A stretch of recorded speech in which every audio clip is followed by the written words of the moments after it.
What is up, everybody? Welcome to another edition of the Weekend Roundup here on Touchline Talk. As always, be sure to hit that subscribe button so you don't miss any of the content I put out every single week.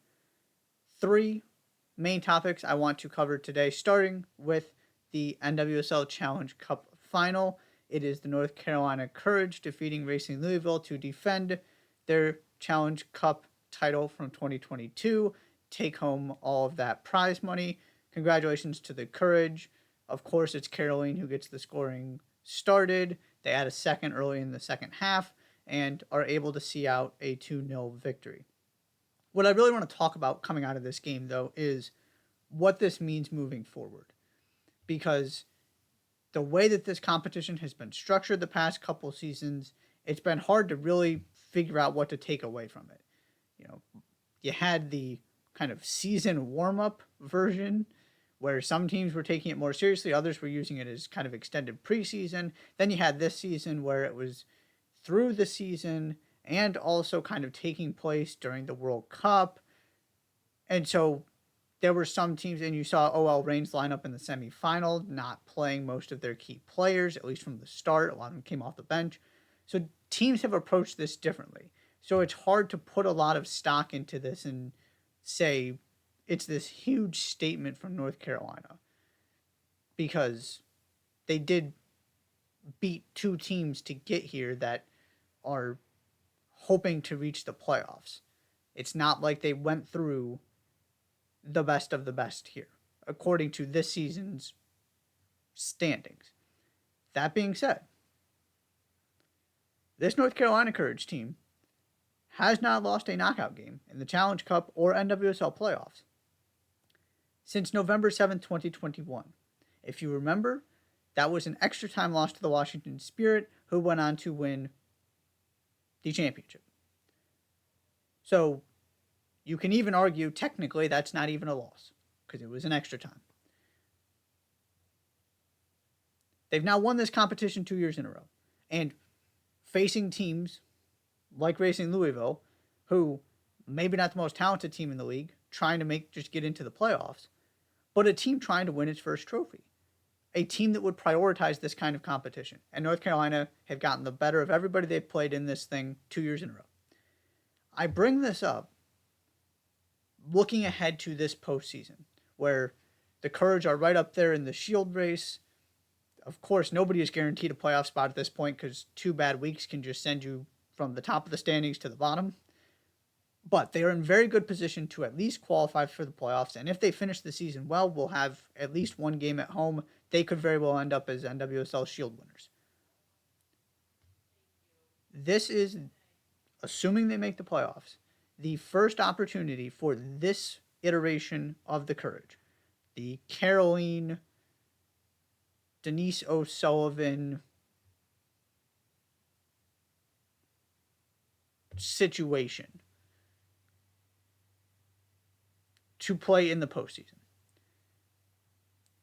Because you had last year's team that was kind of a transition where so many key pieces left, but you still had a Dabini, you still had Nabi Urseg. Now those players are gone too. Obviously they didn't make the playoffs last season. So this younger group, this is going to be their first opportunity if they make it. And then you've got Denise O'Sullivan there to provide that one link to the great Courage teams of years past. I don't know exactly what it means, but all I know is this team doesn't lose knockout games. And you have the pedigree from when they were clearly the best team in the league. Caroline's phenomenal. They're having a really, really good season. Of course, Emily Fox is there now. I'm excited to see what this group can do in the playoffs. Again, no guarantees they get there. But that's what I came away from this game thinking about, is they are putting everybody on notice at the very least that they are a force to be reckoned with in postseason environments, in knockout in knockout games. That carries weight to me when we're talking about the playoffs. Now, if they end up as the 4 or 5 seed and don't get home games, maybe I feel a little differently. But that is my big takeaway here. It's not necessarily the game itself, because I don't know what to make of the Challenge Cup. It's just this weird thing that kind of gets thrown in there in different spots, and sometimes the best teams are prioritizing the regular season because the shield race is so close and the battle for home field advantage is so close. To me, this is about what North Carolina is saying, that this group of players now has that knockout experience. They know how to navigate it. Last year was kind of the first step toward building this team. Then that was completed in the offseason with Carson Pickett, Abby Erceg, Dabinia all departing. Now this is the very brand new version of the Courage. They are Challenge Cup champions again and are going to make things interesting in the playoffs and be a difficult out because they've proven that. Again, they have not lost a knockout game since the 2021 playoffs. And technically, they didn't even lose that one either. So congratulations to the Courage on another Challenge Cup. The other two major stories of the weekend, Antony is going to take a leave of absence, not go back to Manchester United as he works through these domestic violence allegations. Not surprising. I said this in the live show on Wednesday. It's been my stance from the beginning, especially coming off the back of Mason Greenwood. If Manchester United want people to believe that they take this stuff seriously at all, the savvy answer from a PR perspective, not to mention the what I believe is the morally and ethically right and fair thing to do, is to do what they did to Mason Greenwood and just immediately, once you see this happen, once you see Brazil drop him, suspend him. Whatever you want that to look like, whether you want to technically use that word or not. Let this process play out. Give him an opportunity to prove his innocence, as he has consistently maintained. And then make your final judgment. But it should not have taken this long to reach the only logical conclusion in my perspective. And then you have two more people come forward. And still, it takes another 48, 72 hours to finally get to a point where basically the statement kind of said everybody just agreed it would be better for Antony to take a leave of absence, to delay his return. There was no wording in there about suspension. And the initial statement before the other two people came forward just basically said, we're aware of this. This is important, but had nothing about Antony's status. That's the point where you got to make this decision. Because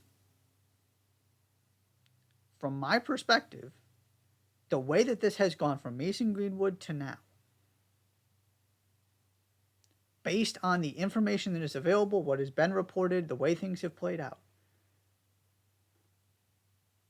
I don't know how you can give Manchester United the benefit of the doubt and say they are really trying to do right by the victims, trying to hold people accountable. That is the priority number one. Because it sure looks like priority number one, until there's enough public backlash, is to bring Mason Greenwood back and to keep playing Antony. That's what it looks like. Again, obviously, I'm not in a place to make any judgments about what Manchester United's intentions actually are. But if you want me to believe what you're saying, you need to show it. And that just hasn't happened until everybody has kind of forced United's hand. So here we are. This was where it was, I feel like, always going to head. Where it should have headed is let these investigations play out, see what is found, see what Antony's explanation for all of this is, and then make your decision about how you move forward with him or how to handle that. It didn't need to take this long to get to that point, though. And so it just continues my belief that it is hard to trust Manchester United right now when it comes to these issues. Based on everything that is out there, again, you can't say anything definitive because you don't know what's going on in people's minds and you don't know what those conversations were.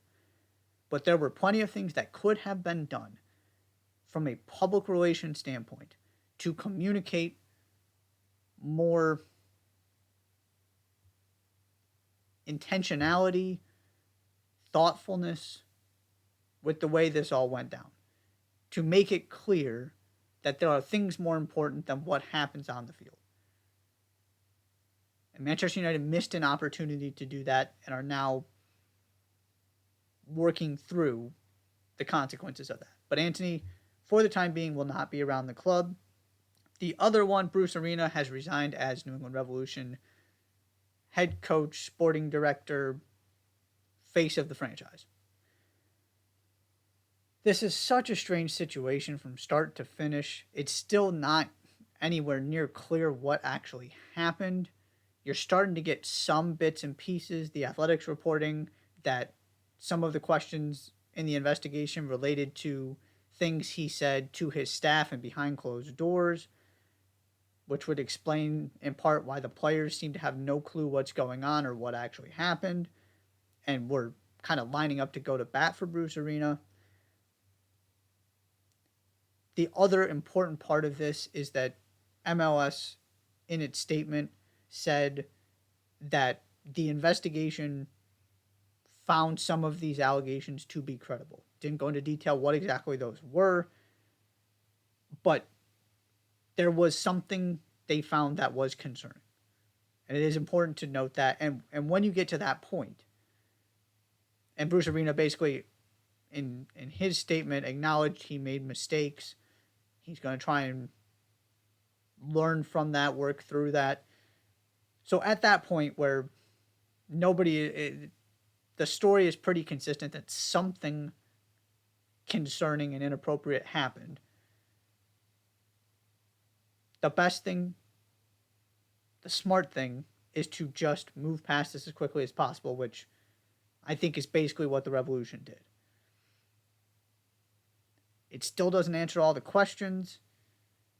It's still a very, very odd situation. But now you know, as you make this push at the end of the regular season, you try and set yourself up for a deep playoff run, as they've been one of the best teams in the East all season. You don't have this hanging over you. Your players know who your coach is going to be. Your coach knows who your coach is going to be. And it lets the rest of the organization start looking forward in terms of identifying potential candidates to replace Arena both as head coach and sporting director. So at least there is some level of clarity here. It's not everything. It's not all the answers. But if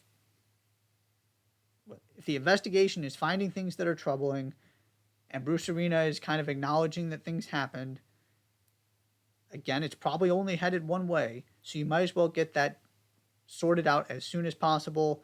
So Bruce Arena resigned to take himself out of the equation, to no longer be a distraction for the Revolution.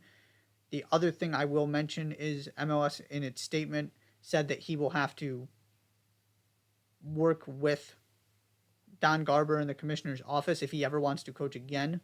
There's going to be some kind of process there. So we'll have to see if that's something Bruce Arena is even interested in. But for now, he is no longer part of the New England Revolution.